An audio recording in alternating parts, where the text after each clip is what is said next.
Welcome to this week's tutorial on how to use Articulate Storyline. We're happy you're back and wanting to learn more about how to use Articulate Storyline. In our last tutorial, we finished up introducing you to everything you will find in the ribbon at the top of the screen. If you missed that video, I'll put a link to it in the description below. Today, we are going to do our first focused video on one of the features available to you, Articulate's Content Library 360. Let's get started. As we discussed in the Slide View Ribbon and Tabs video, you will find the Content Library on the Insert tab. Here you will find 5 icons illustrating the different categories within the library. They are characters, photos, illustrations, icons, and videos. We are now going to show you what you can find in each of these categories and how to search for what you are looking for. The character icon opens a window that will show you a variety of illustrated and photographic avatars. The left side of the window will act as your means to filter through the potential avatars. You can select the avatar style, gender, clothing, and age. In the center, you will see the available options based on the filters you chose.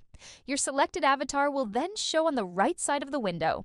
If you've selected an illustrated avatar, you will also have the ability to adjust the avatar's perspective before inserting him or her onto the slide.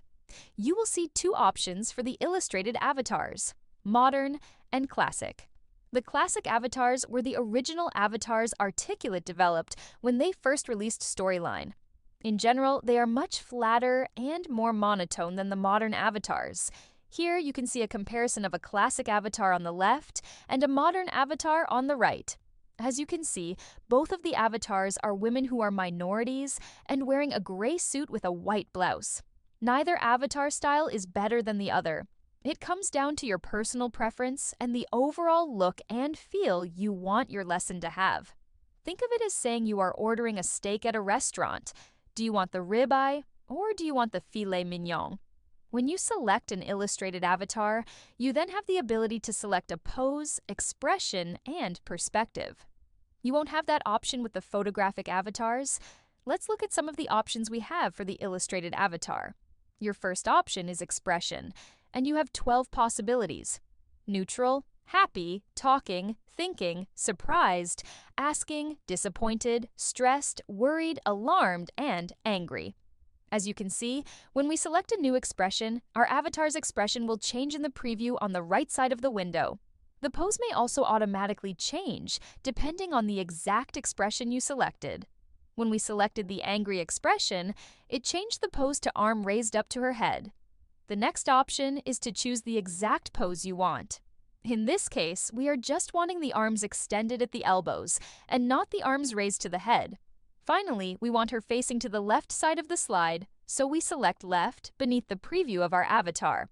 Then to add her to the slide, you select the Insert button. As you can see, we went from a forward-facing avatar with a neutral expression and one hand on her hip to one who is angry, gesturing with her arm facing to the left side of the slide. Now, let's look at our options for the photographic avatars. As we said earlier, we can use the options on the left to help us filter and find the avatar we are looking for. In this case, we will select photographic to only see the images of real models. You will also see that the expression options becomes grayed out and unavailable for you to select. You will still be able to select the pose and action you want for your avatar. For this scenario, we'll select Sarah in her business casual outfit. You will see some of the models have multiple outfits to choose from, while others only have one. Our only option is to select Sarah's pose. Depending on the avatar we select, we will have additional filters on the left side of the window. We can select the avatar's emotion and the style. In this case, we will select one hand at her shoulder and the other at her side, where she is looking confused. Unlike the illustrated avatars, our only option for the photographic avatar is straightforward. We then select the Insert button to place our avatar on the slide. The second icon in the Content Library 360 section is the Photos icon. Here we will open a window of photos you have access to with your Articulate 360 license. No more Google searches trying to find a common license image that fits your message or paying a licensing fee. You will have access to over 22 million photos through third-party photo sites like Pixelbay. Your license to Articulate 360 includes those licenses, and you will not need to give credit to the owner of the photo. Let's assume you are creating a lesson about the different breeds of dogs, and the slide you are working on is discussing the history of pugs. You can open the photo library and enter pug in the search bar at the top of the window. You will receive all of the library's images that have pug as its associated keyword. You can then scroll through the options the library shows you and insert the image you like best. Since we are talking about pugs, here is a picture of Everclear. He is a Chihuahua pug mix. You can definitely see both parents in him. He's approximately 18 pounds and 2 years old. I'm not sure if his favorite activity is laying just next to me, but not touching me, or if it's licking and kissing my face. Yeah, it's definitely licking and kissing my face. Thank you to Pug Rescue of LA in Long Beach, California, for bringing him into my life. Inserting a photographic image is great if your look and feel is photographic images, but what if you are wanting an illustrated image? The next icon will open the illustrations section of the library. Let's look for an illustration of a pug. As you can see, we will get the Content Library pop-up window. One difference from before is that the drop-down window on the right side now is set to Illustrations. When we were looking for a photograph of a pug, it was set to Photos. You can use the drop-down menu to quickly and easily switch between the sections of the library, instead of closing the window and selecting a different icon. You will not have the option to insert an avatar with the drop-down menu because those are internal to Storyline and not provided via a third-party license. Again, we can scroll through the illustrations until we find the image we are looking for and select Insert.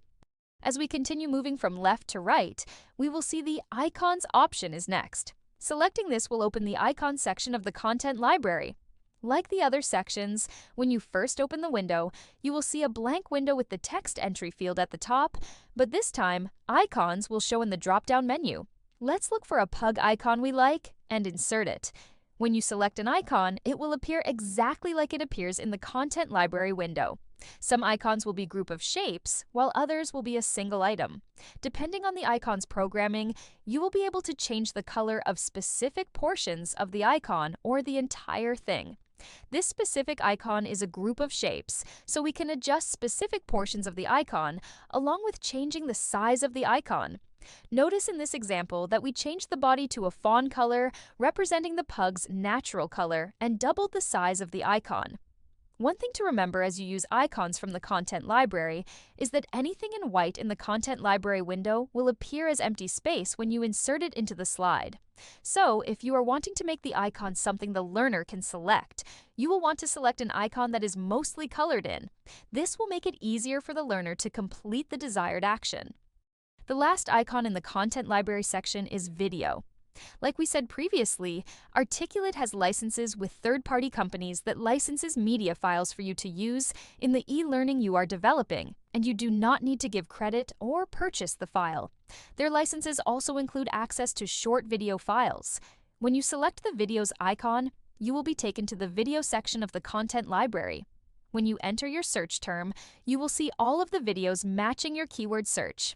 One thing with the video files that you won't see with the other options is that you will see the file's resolution and the video length. You will also have the ability to preview the file before downloading the file into your lesson.